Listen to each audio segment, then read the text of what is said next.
আসসালামু আলাইকুম। আজকে বাংলাদেশের টিকিট নিয়ে কিছু কথা বলবো। বাংলাদেশের খেলা দেখার আগে স্টেডিয়ামের পাশে অ্যাম্বুলেন্স একটা ভাড়া করে রাখবাই, কেননা কখন খেয়ে স্টপ করে বাংলাদেশের খেলা দেখা। আর যাদের রে ভাই হাট দুর্বল আছে তারা খেলা দেখা যাইও না। খেলা দেখা গেলেও আগে অ্যাম্বুলেন্স একটা ভাড়া রাখো স্টেডিয়ামের পাশে, খেলে বাংলাদেশের খেলা দেখা স্টপ করে নেব যাদের হাট দুর্বল আছে। খেলে কি বাংলাদেশের প্লেয়ার এমন এক পর্যায়ে গেছে, যদি জিতা ম্যাচ আরই জিতে পারে। ইজি ম্যাচ জিতা ম্যাচ এটা হারে যায়।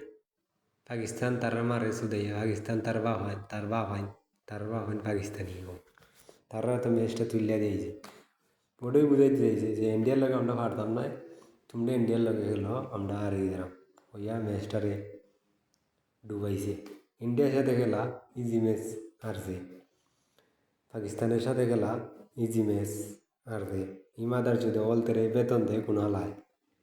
বাংলাদেশের টিকিট বোর্ডও যে বাজার আছে, আমিনুল লবণ বুলবুল সহ যে বাজার আছে তাদের কইমু টিকিট টিমের প্লেয়ার অলতের বেতনে বছরের লাগি বদ্ধ করা হোক।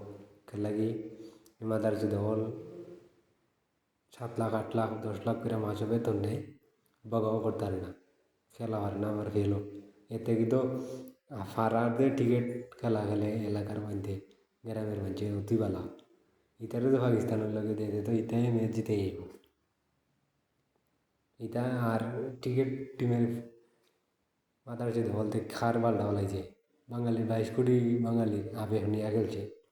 ডুবার ভিসা বদ্ধ আছে রে ভাইয়াই, তোমরা ডুবাই থাকো গাট্টি গুট্টি গুলো হইরা, বিমানে তো উঠতে পারতে না, বিমানে সাক্ষাৎ হইলেও আইতে পারতে না।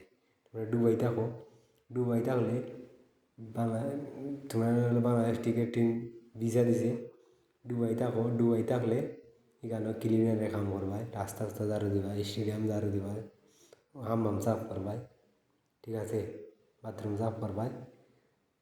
তুই বালা কথা বলে তোমরা বেতন তুলল বাংলাদেশ টিকিট টিমরা কইনি তাতে পুতেন বেতন দেয় না।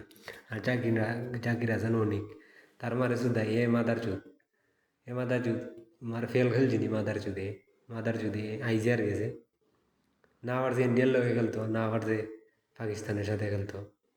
নুরুল হাসান সোহান, তারপর হৃদয়, সাইফ হাসান ছাড়া কোন মাদার চুদ নি বালা করছে হাঙ্কির তাই।